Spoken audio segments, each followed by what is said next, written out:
fundador y pastor de la iglesia Casa de Dios en Guatemala, desde donde ha impactado a las naciones con su enseñanza sobre fe en la palabra y el poder de Dios.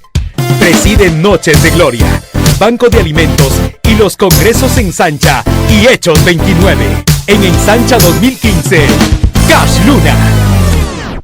Agradezco que el pastor Hugo diga que la noche es joven, el que no está tan joven soy yo. Entonces voy a tratar de acabar con todos ustedes de una vez de un solo. Levanta tus manos al cielo y diga conmigo: en mi boca está el poder de la vida y de la muerte.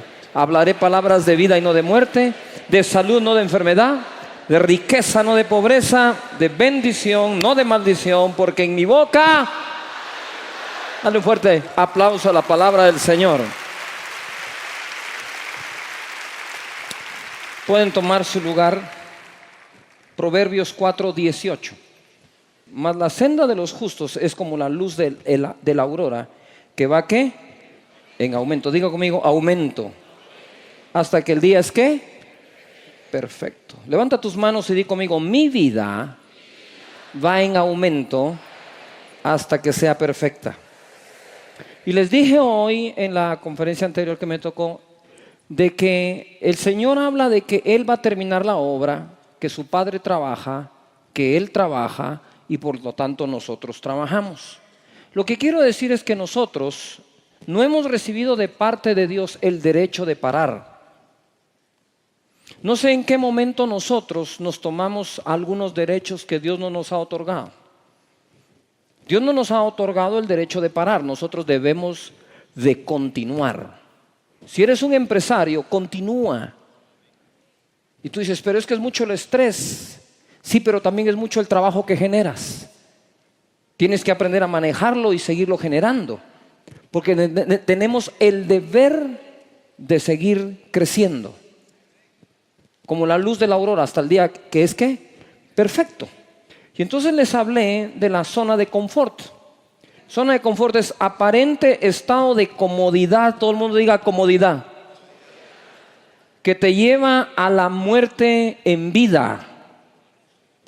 Justificación perfecta para no hacer, no crecer, no arriesgarse y no vivir. Repito: justificación perfecta para no hacer, no crecer, no arriesgarse y no vivir. Esa zona de confort es la primera que nosotros tenemos. Es donde nosotros solemos acomodarnos. Nos acomodamos y las cosas empiezan a cambiar no para bien, empiezan a cambiar para mal. Si nosotros nos acomodamos en lo que sea, vamos no para bien, vamos para mal. Eso incluye todo, todas las áreas de nuestra vida. Si tú te empiezas a acomodar en la vida, antes eras un joven, hacía deporte, ibas al gimnasio, no, ahora es televisión, sentado comiendo algo. No vas para algo bueno, vas para algo ¿qué? Malo. Cuidaste tu salud en un tiempo y ahora la vas a ¿qué? A destruir. Vuelven a la zona de ¿qué? De confort. En una ocasión, después de las noches de gloria, fuimos a cenar a un lugar. Y la gente pidió de todo lo que se le pueda ocurrir. Y el Espíritu Santo me habló y me dijo: vienen a que los sane e inmediatamente empiezan a comer para volverse a enfermar. Y me dice: quiero que le pongas atención a la mesa, todo lo que en la mesa está que puede causar enfermedad. Entonces viene el Señor, los sana y luego vuelven a su zona de confort. ¿Por qué? Porque entrar en una disciplina de alimentarnos bien es salir de la zona de confort. Eso lo estoy dando en un ejemplo sencillo, práctico, de la vida de todos los días. Pero es así en todo. Luego de eso, si nosotros queremos emigrar a una nueva zona, la zona que nos está esperando es la zona del miedo. Porque las cosas nuevas, no importa si son buenas o malas, nos pueden traer miedo. Y entonces ese miedo nos puede paralizar. Y ahí es donde me quedé y ahí es donde ahora voy a arrancar. Esa zona de temor se le llama la zona de transición. Diga conmigo: transición. Y vimos que el pueblo de Egipto, cuando estaba en el desierto, en su zona de transición, empezó a protestar y querían levantar un capitán que los regresara a la zona de acomodamiento, porque para ellos era más cómodo ser esclavo y comer ajos, cebollas, puerros y lo que les daban por hacer ladrillos, que seguir el camino hacia una tierra prometida donde fluía leche y miel. Quiero decirte que el camino al éxito en tu vida ministerial, familiar, personal, individual, como nación, no podemos volar de Egipto a la tierra prometida sin pasar por un desierto. Jesucristo mismo, para poder regresar en el poder del Espíritu, salió de su zona de confort y entró 40 días al desierto, en donde fue tentado por Satanás. Eso no era confortable, pero para poder regresar y decir que regresó en el poder del Espíritu y tomar el libro del profeta Isaías y decir: esta palabra hoy se ha cumplido sobre mí delante de sus ojos, el Espíritu de Dios está sobre mí por cuanto Él me ungió. Tuvo que pasar por la zona de la incomodidad, de la transición. Tu vida espiritual está estancada no porque el pastor no predica bien. No. Tú solo te estancaste. Dejaste de buscar. Encontraste tu zona en la que te sientes cómodo, bien, no más. Ahí estás guardadito, protegido. Tenemos que emigrar de esa zona. Esa zona no es buena. Tenemos que mantenernos ¿en qué? En movimiento. Diga conmigo, movimiento. Todo lo que no se mueve, se muere. ¿Cuál es el problema de un agua estancada? Que va a producir muerte. Si la tierra se detiene en su rotación, nos fuimos horribles. Pero mírelo usted en una persona que está enferma, que por alguna razón no se puede mover. Aparte de no poderse mover, los males que le vienen por no tener movilidad. Llagas, se empiezan a paralizar los órganos. Por lo tanto, la vida misma dejada por Dios nos dice: muévanse.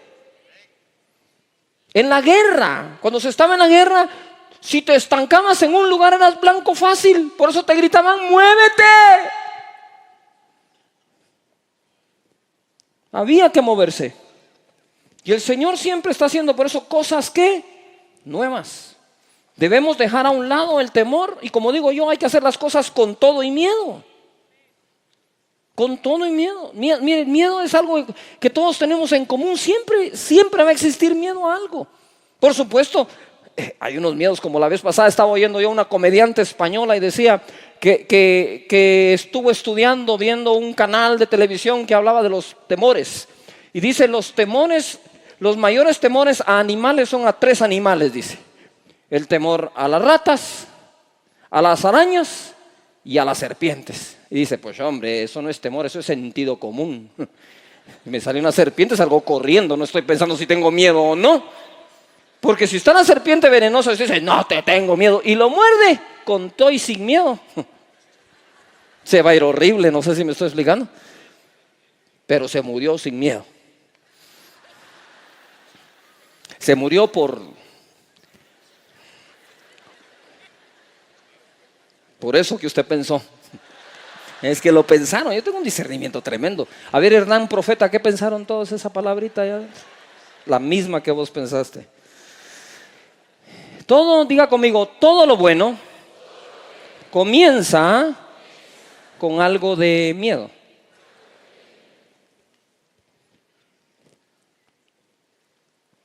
Ahora nos vamos a mover a la tercera zona o a la tercera área o ambiente. En Primera de Reyes, capítulo 19, verso 1, dice así: Acab dio a Jezabel la nueva de todo lo que Elías había hecho. Había matado 850 profetas de Baal, falsos. Solo. Y miren, yo voy a hacer un paréntesis aquí, pero no sé si ustedes no, se han dado cuenta que cuando la gente está jugando esos juegos electrónicos, ¿verdad? Y que todo el mundo se queja de que, pero ¿por qué tan violentos? Porque ahora los juegos son y ta ta ta ta ta ta ta ta ta ta ta ta ta. Ya deja ese juego. Pero usted bien que se mira sus peliculitas también de ta ta ta ta ta ta, más que no tienen control. Pero yo quiero que usted se imagine que hagamos un juego electrónico de Elías.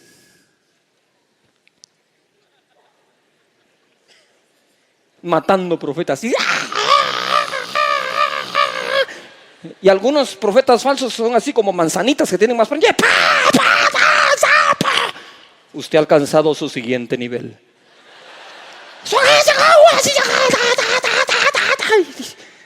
Y usted jugando, ¿verdad? Juegos bíblicos.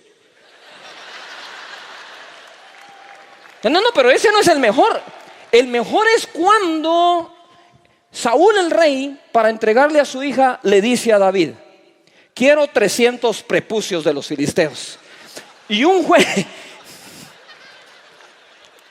Usted se imagina jugando de David trayendo los prepucios. ¡Saca! Bíblico. Y usted se asusta porque su hijo está y inútil, nunca pasa del primer nivel. Mejor ore porque por lo menos pase al segundo. O de Pedro cortando orejas. La unción de Pedro. Pues Elías venía de matar 850 profetas. Ay, Señor, perdona a los que no saben lo que oyen. Y dice acá, mira, el verso 2: entonces envió Jezabel a Elías un text, WhatsApp, BBM, mensajito. Le mandó su mensajito y le dijo: así me hagan los dioses. ¿Cuáles? Si estaba demostrado que no habían dioses, y Elías lo había demostrado. Y aún me añadan, si mañana a esta hora yo no he puesto tu persona como una de ellos, como la de uno de ellos. En el verso 7 dice: un ángel visitó al profeta. El profeta andaba de bajón, le agarró la depre. Entonces, cuando usted esté así medio depre, diga: tengo la depre de Elías, para que sea así con clase, ¿no? Usted diga: el espíritu de Elías me agarró, pero el de que salió corriendo para la cueva. Y dice: y volviendo el ángel de Jehová la segunda vez, lo tocó diciendo: levántate y come, porque largo camino te resta. Se levantó pues y comió y bebió, y fortalecido con aquella comida, caminó 40 días. No sé si el milagro es caminar los 40 días o el tipo de comida que tuvo, porque aguantar 40 días con una sola, solo Dios. Y 40 noches hasta Horeb, que quiere decir el monte de ¿qué? De Dios. Y uno dice: bueno, caminó al monte de Dios, todo va bien. Y dice: y allí se metió en una cueva. ¿A quién se le ocurre ir al monte de Dios para esconderse? Pon atención. En el Carmelo él estaba en gran batalla, y en el de Dios él estaba escondido. Así somos, ¿no es cierto? Subimos y ¿qué? Bajamos. Pero tiene que prevalecer la fe de Dios en nuestros corazones.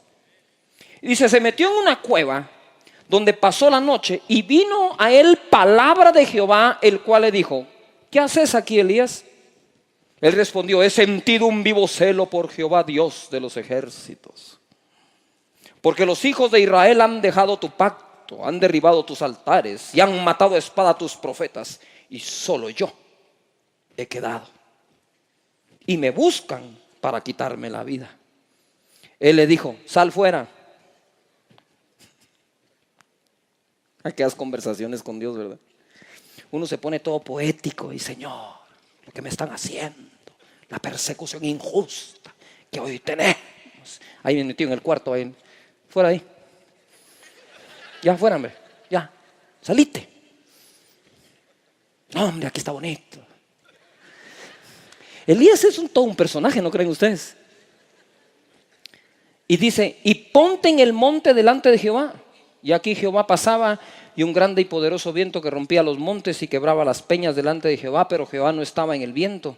Y tras el viento un terremoto, pero Jehová no estaba en el terremoto. Y tras eso vino el fuego, y tampoco estaba, hasta que en el silbo apacible él salió.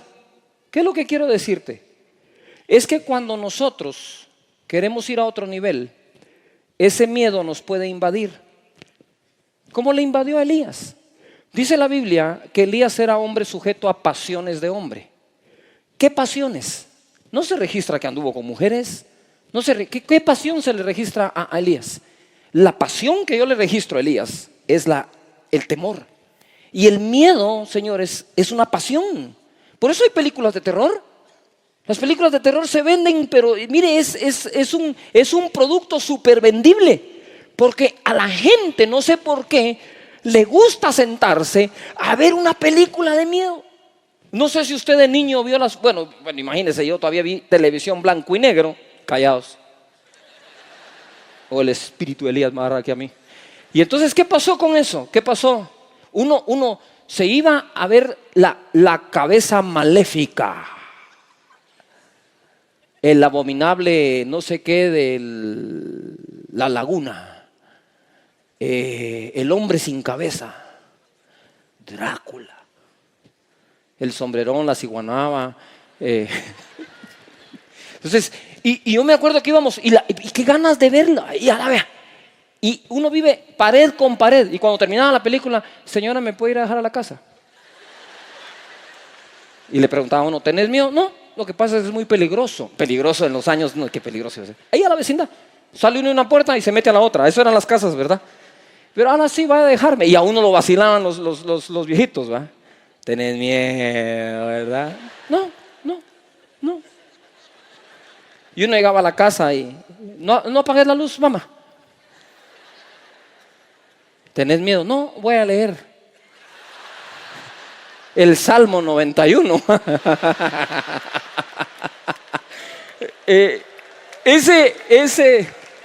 El temor es una pasión. Y una de las pasiones que creo que Elías tenía era ese temor. Pero dice que aún siendo sujeto a pasiones, oró. Y Dios le escuchó y le respondió. Uno puede pasar a la siguiente etapa si uno sabe qué tiene y a quién tiene con uno. En Mateo capítulo 14, Pedro le pregunta a Jesús, ¿eres tú, Señor? Porque creían que era un fantasma en la tormenta, en el agua. Y Jesús le dijo, tened ánimo. A ver, todo el mundo diga ánimo. De nuevo diga ánimo. Yo soy, no temáis. Mire lo primero, yo soy, no temas, Pedro. Ánimo. Entonces le respondió Pedro y le dijo, Señor, si eres tú, manda que yo vaya a ti sobre las aguas. Y el resto ya lo saben, se hundió. Y les voy a repetir algo que ya les enseñé. Estoy yo en este pasaje y el Señor me pregunta, ¿por qué se hundió Pedro? Yo le contesté pues la respuesta más sencilla que encontré, pues porque tuvo miedo, porque cuando vio la tormenta, porque dudó. Y el Señor me dijo, ese es el primer nivel de discernimiento, pero te voy a llevar a otro nivel de discernimiento. Dijo, Pedro se hundió por la sencilla razón que se atrevió a caminar. ¿Todavía están acá? Si Pedro se queda en el bote, pues nunca se hunde. Pero Pedro se animó a salir de la zona de confort. Y cuando salió de su zona de confort y empezó a ir a su siguiente nivel, ¿qué tuvo en medio? Miedo. Pero tuvo miedo porque empezó ¿a qué? ¿A qué? A caminar. Tú no vas a entrar nunca a esta zona si no sales de esta. Tú tienes que salir de esta para poder tener opción a esta, para que puedas llegar a esta. Es inevitable esa. Si quieres, bríncala, prueba. Pero puede pasar. Pero Pedro se hunde realmente porque se atrevió a caminar. O eres de los que se salen del bote para caminar, o de los que en el bote apuesta $20 a que se hunde a los 2 pasos. $30 que no aguanta 5. Porque siempre que tú te has atrevido a hacer algo, ojo acá, vas a traer un bien a tu vida, vas a inspirar a unos y vas a molestar a otros. ¿A quiénes vas a molestar? A aquellos que siempre dijeron, yo lo puedo hacer, yo sé cómo se hace, yo me atrevería, ¿por qué no me dan a mí la oportunidad? Pero cuando la han tenido enfrente no la toman. Y entonces cuando alguien logra lo que ellos siempre pensaron que se podía lograr, pero tuvieron una lista de excusas para no lograrlo, saltan y empiezan a que se hunde. a que se hunde. ¿Ustedes no han visto este mal generalizado en la mente del evangélico? Que cuando Dios levanta a un hombre, empiezan unos, ahí vas a ver que va a caer. ¿Qué les pasa? Confesando eso de las personas, en lugar de declarar Dios lo guarde, Dios lo cuide, Dios va con él, Dios va con ellos, Dios no los va a desamparar, Dios no los va a dejar, Dios. No empiezan, mira.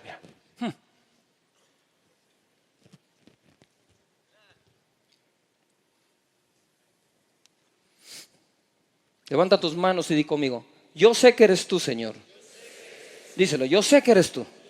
No voy a temer, voy a caminar. Y aunque me vuelva a hundir, lo vuelvo a intentar. Amén. Yo estoy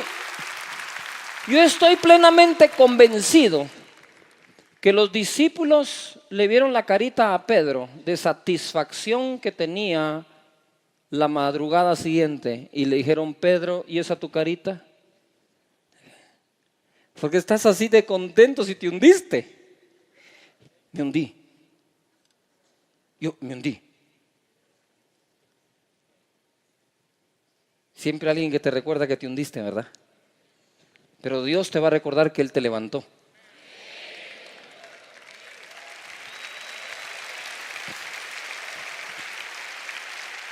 Y cuando le dice, Pedro, si tú deberías de estar friqueado, deberías de estar con miedo, ¿tú volverías a intentar caminar sobre el agua? Y creo que Pedro les contesta, aunque me vuelva a hundir. Porque la sensación de tener el agua debajo de los pies y caminar 3, 5, 7 pasos, señores, valió la pena. Ahora, ojo, cuando tú te lanzas, hay probabilidad de que fracases y probabilidad que tengas éxito. Y ninguna de las dos probabilidades es 1. Es decir, no es 100% seguro que fracases, no es 100% seguro de que triunfes. Pero sí hay una probabilidad de la que te quiero hablar. Es 100% seguro que si te hundes, el Señor no te deja ahí, te levanta. Entonces, si sabes que te va a levantar y no va a dejar que te ahogues, hay que lanzarse. Pastores, ¿por qué tienen miedo de hacer los proyectos? Háganlos con todo y miedo. Y es que la gente puede decir, igual van a decirse un montón de ovejas, igual hablan, hombre.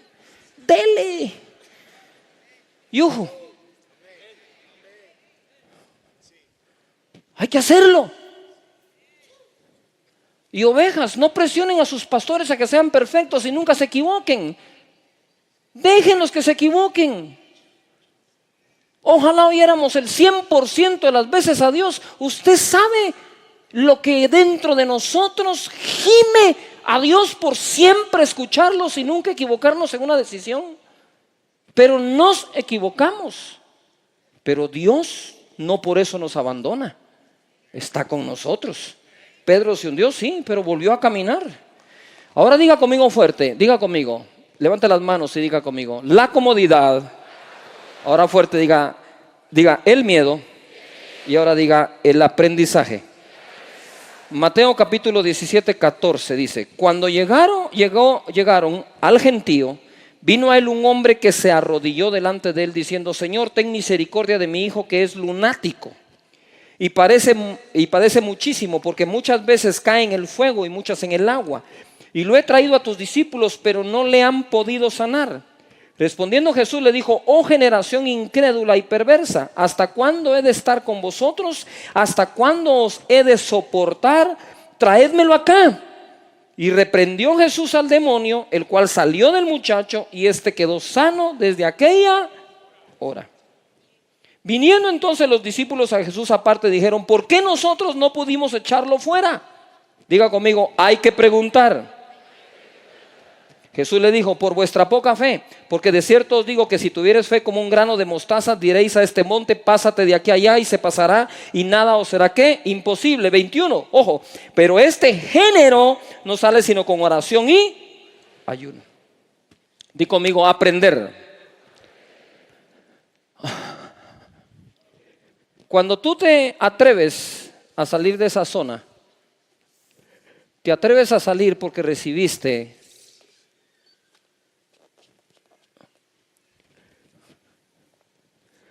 una revelación. Dios te revela alguna de sus verdades. Si eres tú, manda que yo vaya a ti sobre el agua. Ven.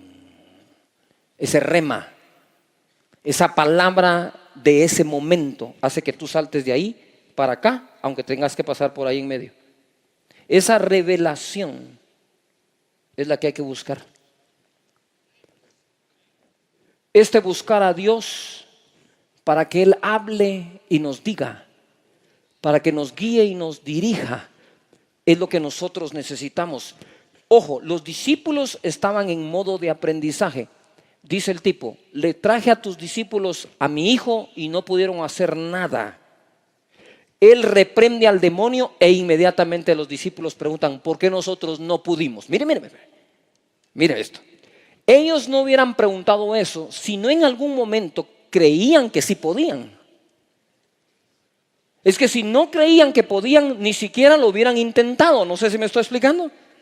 Pero algo les pasó. Dije, pero nosotros, ¿por qué no pudimos? ¿Por qué nosotros no podemos hacer lo que puede hacer él o ella? ¿Por qué? Señores, nosotros tenemos que aprender a venir delante de Dios y hacerle preguntas a Dios. Cuando uno ora, uno declara su palabra, uno oye su voz, pero uno le pregunta a Dios: Señor, respóndeme, dime, ¿qué significa esto? ¿Qué es este pasaje? Quiero saberlo. ¿Qué está pasando? Toda la información que recibo me dice que esto es malo, pero ¿qué dices tú? Y el Señor te da una revelación. Y entre todo lo malo te va a decir: no tengas pena. Por un camino vendrán contra ti, por 7 huirán delante de ti. Ciertamente 1000 caerán a tu lado, 10,000 a tu diestra, a ti no te tocarán. Dices: oh, está bien, tengo una palabra, tengo una revelación. Cuando nosotros habíamos hecho la negociación por otro terreno de 43 manzanas, 80 y algo de acres, y eso se perdió. Yo entré en una frustración. Usted sabe lo frustrado que yo estaba: Señor, ¿y qué pasó? Y tú no guardaste la negociación. Yo te escuché a ti decir cuánto ofrecer, cuántos pagos hacer, de qué manera realizarlo, todo honesto, todo íntegro, todo como Dios manda. Y en la negociación se había tardado, porque le dije: mire, yo no puedo comprar el terreno por un precio, ¿verdad? Y registrarlo por otro. No tenemos doble contabilidad, señores. Todo bien hecho. Y entonces todo se arregló para eso. Y cuando estábamos listos, yo le digo: ¿puedo pedir las promesas de fe para decirles que vamos a comprar el terreno? Y me dijeron: sí. La otra semana firmamos. Y yo vengo y pido las promesas de fe. La gente las escribe. Y de repente se desaparecen las personas. Ahora entiendo que todo para bien. Y entonces cuando todo eso sucede, yo me quedo: Señor, me llaman, ya no hacen la negociación. Me junto con ellos, les llevé la caja de las promesas de fe de los que estaban ahí en ese momento en la iglesia. Quiero que lo sepan. Y la puse ahí. Y le dije: ¿yo qué le digo a esa gente? Y me dice: mire, los hermanos creen, como no son los suyos. Le dije: ¿y usted no es el pastor? Yo tenía en ese entonces 40 y pico de años. Le dije: Señor, yo he construido una vida de 43, creo que eran, años de integridad, de honestidad. Y que lo que digo que va a pasar, pasa. Y me fui a llorar. Y les he contado esta historia y se las vuelvo a contar para que se inspiren en mis miedos.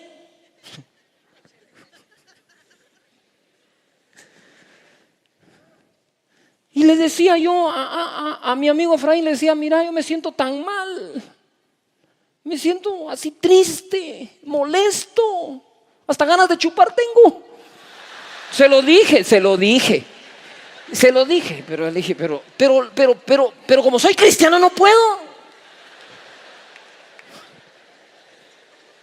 Ahí usted por dentro dice: dichosos los impíos. Le digo: pero no lo voy a hacer porque... Y yo digo: no entiendo por qué el Señor... Y Efraín me sacaba un versículo y me sacaba otro. Y mire, lo bajé la moto. Le dije: mira, no me saques versículos porque sé más que esos. Entonces yo le digo: mira, yo no entiendo por qué Dios me hace esto. Soy su amigo. Creo que soy su amigo. Tacito gacho, pero soy su amigo. Y le dije: y espero que Dios no esté oyendo lo que te voy a decirle. Imagínense si así estaba sin tragos, ¿cómo me hubiera puesto con unos? A ver qué me pasa. Y entonces le digo, mira, le digo yo, tengo 33 años de convertido y el licor no ha tocado mi boca. Bendito Dios. Entonces le digo, mira,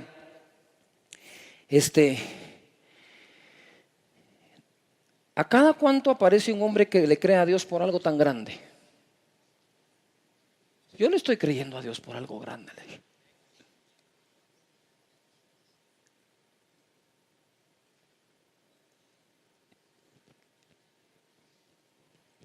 Y le dije, ¿por qué no prueba a Dios a hacer lo que hago yo? Le dije, que es sin ser omnipotente, ni omnipresente, ni omnisciente.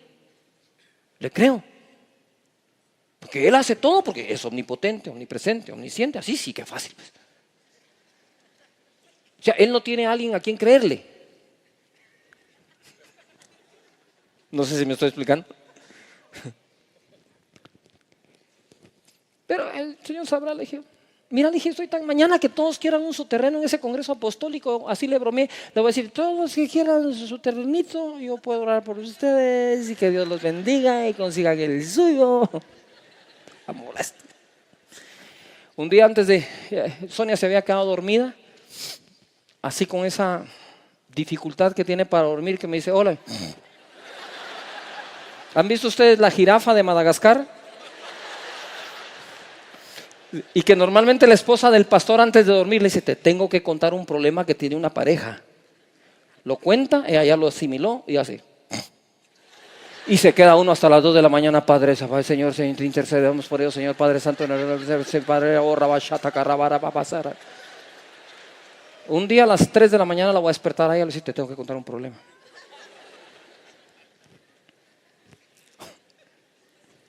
Y le estaba rascando la cabeza y me dice el Señor, te enseñaré cosas grandes y ocultas que tú no sabes. Y te daré un mejor terreno. Y construirás. Y te multiplicarás. Y me dice, ¿tú qué dices que pruebe a hacer yo lo que haces tú? Sin ser omnipotente, ni omnisciente, ni omnipresente. ¿Por qué no pruebas a hacer tú lo que hago yo? Me dijo. Que siendo omnipotente, omnipresente y omnisciente, confío en ti que lo vas a lograr.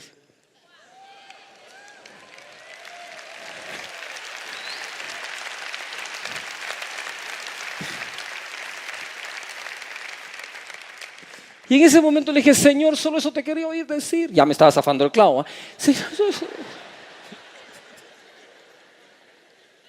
Señor, solo eso te quería decir. Le dije, porque dice tu palabra que el justo por su fe ¿qué?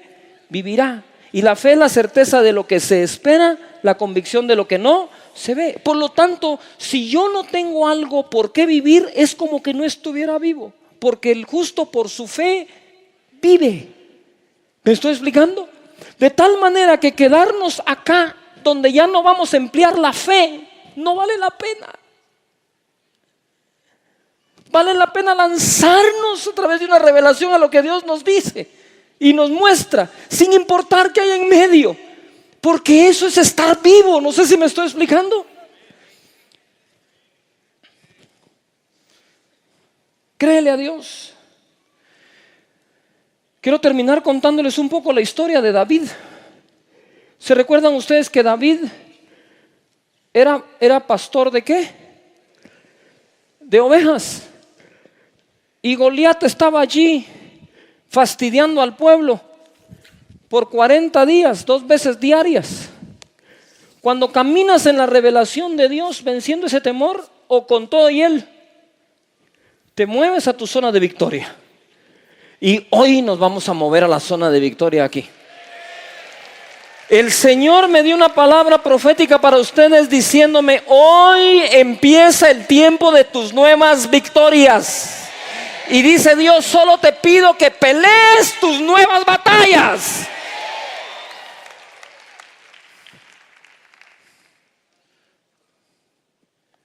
¿Cuántos quieren ver a Dios pelear? Métanse algo. Y entonces vas a ver a Dios pelear. Pero si tú no te mueves, ¿ustedes se recuerdan cuando la nube se movía? ¿Se recuerdan en el tiempo del desierto? La nube se movía y el pueblo se movía. La columna de fuego se movía, el pueblo se movía. Si se movía la nube, se movían ellos. Y Moisés comete un error. Porque Moisés le dice a Dios: si tú no nos vas a sacar de aquí, si tu presencia no va a ir con nosotros, no nos saques de aquí. Y en ese momento Moisés le echa la culpa a Dios de estar en el desierto. O sea, porque tú no nos has sacado de aquí, es que estamos por 40 años aquí.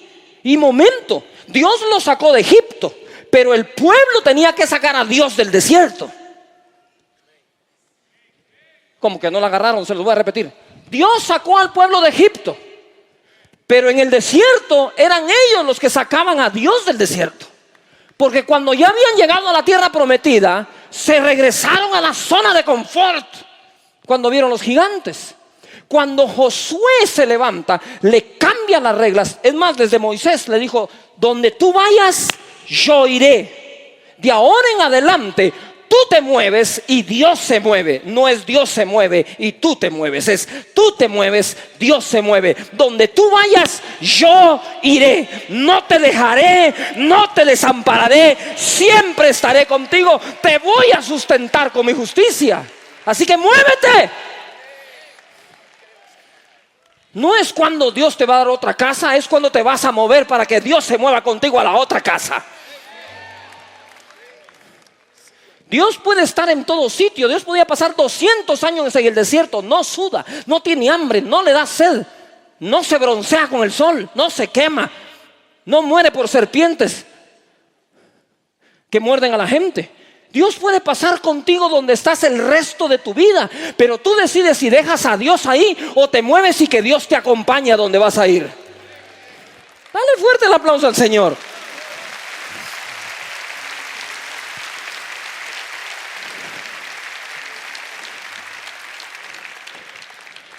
Revise su teología si quiere.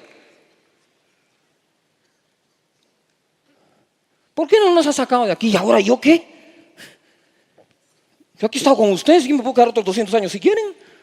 Son ustedes los que cuando miran la zona de victoria se me regresan a la zona de confort.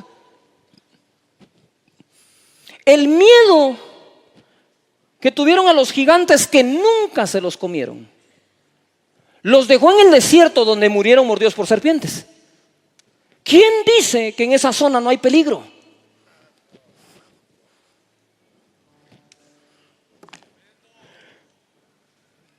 Claro que hay peligro, pero nos tenemos que mover. Mueve a tu familia, mueve a tu iglesia, pastor, mueve tu ministerio. Y cuando va David a pelear la batalla, dice en el verso 32: y dijo David a Saúl: no desmaye el corazón de ninguno a causa de él. Tu siervo irá y peleará contra el filisteo. Y le dijo Saúl a David: no podrás tú ir contra aquel filisteo para pelear con él, porque tú eres muchacho y él es hombre de guerra desde su juventud. ¿Verdad que no habló conmigo? Le digo: entonces, ¿por qué él sí puede ser hombre de guerra desde la juventud y yo no? Usted sabe que hay personas que siempre creen que la otra raza es superior.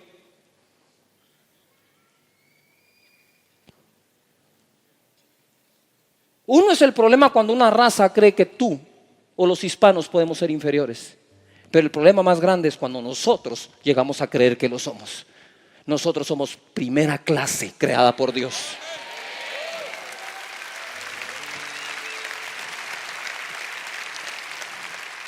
Levanta las manos y di conmigo: nosotros también podemos. Verso 34: David respondió a Saúl: tu siervo era pastor de ovejas de su padre. ¿Era pasado o seguía siendo? Porque espéreme, el papá no le dijo que dejara de ser pastor de ovejas. Él seguía siendo el pastor de ovejas de su padre. Pero él responde: tu siervo era pastor de ovejas de su padre. Era.